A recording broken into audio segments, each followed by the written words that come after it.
सांगितलं, जेव्हा मी इथे आलो छत्रपती शिवाजी महाराजांचा जय जयकार चालू होता, तर त्या छत्रपती शिवरायांना मानाचा मुजरा माझ्या आईवडिलांना नतमस्तक होतो आणि सन्मान्य श्री राजसाहेब ठाकरे आणि सन्मान्य श्री अमितसाहेब ठाकरे यांना सुद्धा मानाचा मुजरा आज माझ्या जन्मभूमीवर येऊन मला खूप अभिमान वाटतोय की जे काही संस्कार झाले ते माझ्या जन्मभूमीवर झाले, DY रहिवासी मंडळात झाले.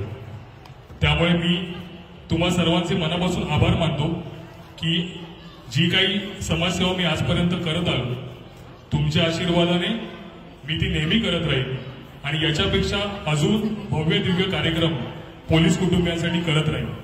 फक्त तुमच्या सर्वांचा पाठिंबा मला हवाय, जो तुम्ही नक्कीच द्याल.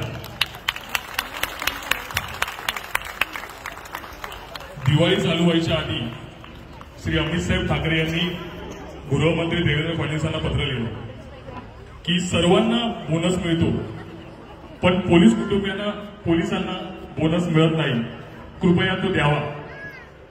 पण आपलं दुर्भाग्य आहे की आतापर्यंत आलेल्या कुठल्याही सरकारने पोलिसांना बोनस दिला नाही. मला वाटतं 15-20 वर्षापूर्वी मिळत होता, पण त्याच्यानंतर दिवाळी आली की आपल्या घरात नेहमी ही चर्चा असायची की आपल्याला बोनस मिळेल की नाही, आणि बिना बोनसचीच आपल्या आईवडिलांनी आपली दिवाळी फार चांगली साजरी करून दिली.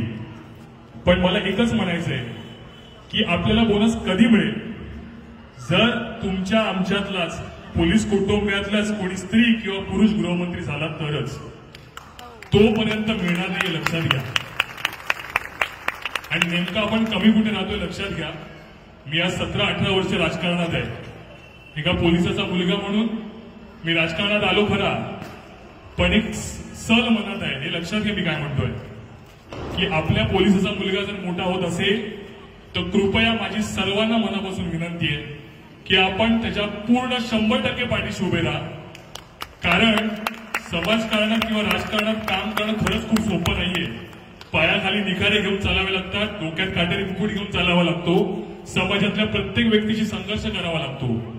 आणि असं असताना जर आपण एखाद्या पोलीस कुटुंबातल्या मुलाला किंवा मुलीला जर राजकारणात चांगला सपोर्ट केला तर खरंच सांगतो भविष्यात पोलिसांचाच तुमच्या आमच्यातला या DY रहिवासी मधलाच कोणीतरी गृहमंत्री होईल आणि महाराष्ट्राच्या पोलिसांना चांगले दिवस आणेल. तोपर्यंत आणणार नाही असं मला वाटतं. त्यामुळे माझी सर्वांना विनंती आहे की आपल्यातल्या मुलांमधले टॅलेंट्स ओळखा. आताही यावर्षी DYचे कार्यक्रमची नवीन मुलं आपली जी आता तरुण झालेत, 18-20 वर्षाचे आहेत, त्यांनी मनात चंग बांधला की खूप चांगले कार्यक्रम करायचे. तर मला असं वाटतं की त्यांची ही ऊर्जा मारू नका. हे DYचं जरी व्यासपीठ असलं तरी मी याला आंतरराष्ट्रीय दर्जाचं व्यासपीठ मानतो. कारण का इथे जो कॉन्फिडन्स मिळाला, आता ही लहान मुलं इथे बसली आहेत, तसं मी लहानपणी इथे बसायचो. नंतर मी देखील स्पर्धेत भाग घ्यायचो, इथे बक्षीस घ्यायला यायचो, बक्षीस घरात जाऊन लावायचो.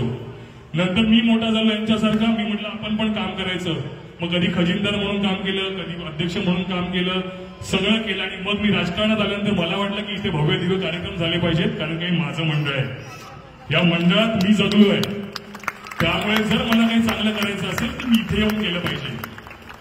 हे सगळं करत असताना जर तुमच्या सगळ्यांचा 100% पाठिंबा आपल्या प्रत्येक मुलाला राहिला, प्रत्येक मुलीला राहिला, तर या जगाच्या पाठीवर ते नावलौकिक करतील ह्याची मला खात्री आहे. म्हणून तुम्हा सर्वांचे मी आभार मानतो. तुम्ही कळकळीने सगळे पाठीशी उभे आहात.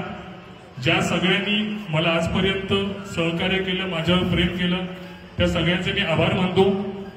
आज खूप वर्षांनी मला शाहीर भेटले, निशांत शेख आमचे पदाधिकारी आहेत, ते या कार्यक्रमांमधनं शिवाजी महाराजांना जागवत असतात. शंकर पिसाळ आजपर्यंत मराठी ऑर्केस्ट्राचा दर्जा त्यांनी टिकवून ठेवलाय. आपल्या सगळ्यांना त्याचा आस्वाद घेता येतोय, आपली संस्कृती आपल्याला माहिती पडते. त्याबद्दल मी त्यांचे आभार मानतो. आज योगायोग असा की आज दुपारी मी हर हर महादेवच्या साहेबांबरोबर स्पेशल स्क्रीनिंगला गेलेलो. त्यामुळे दुपारी देखील महाराजांचे एक रूप पाहायला मिळालं. तर मी तुम्हाला विनंती करतो की हर हर महादेव हा चित्रपट नक्की बघा आणि त्या चित्रपटात सन्माननीय राजसाहेबांनी सह्याद्रीचा जो आवाज दिलाय तो नक्की ऐका. आणि या छत्रपती शिवाजी महाराजांच्या प्रेरणेने तुम्हाला सांगतो की लोक नेहमी म्हणतात की छत्रपती शिवाजी महाराज जन्माला यावे, पण पुढे लगेच म्हणतात शेजारच्या घरात. हाच विचार फार वाईट आहे असं मला वाटतं. किमान छत्रपती शिवाजी महाराजांचा विचार जरी तुमच्या घरात तुम्हाला आणता येत नसेल, पण जे घेऊन चालले त्यांच्या पाठी कट्टर मावळे म्हणून उभे राहा. छत्रपती शिवाजी महाराज मोठे झाले, त्यांनी अखंड हिंदुस्थान मोठा केला. अखंड जगात त्यांची नावलौकिक झालं. सबंध मराठा वर्ग या जगाला माहिती आहे, हे मराठे जगाला माहिती आहे, कारण शिवबा आपला मोठा झाला.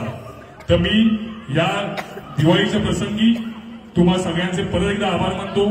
तुम्हा सर्वांना दिवाळीच्या हार्दिक शुभेच्छा देतो. जय हिंद, जय महाराष्ट्र.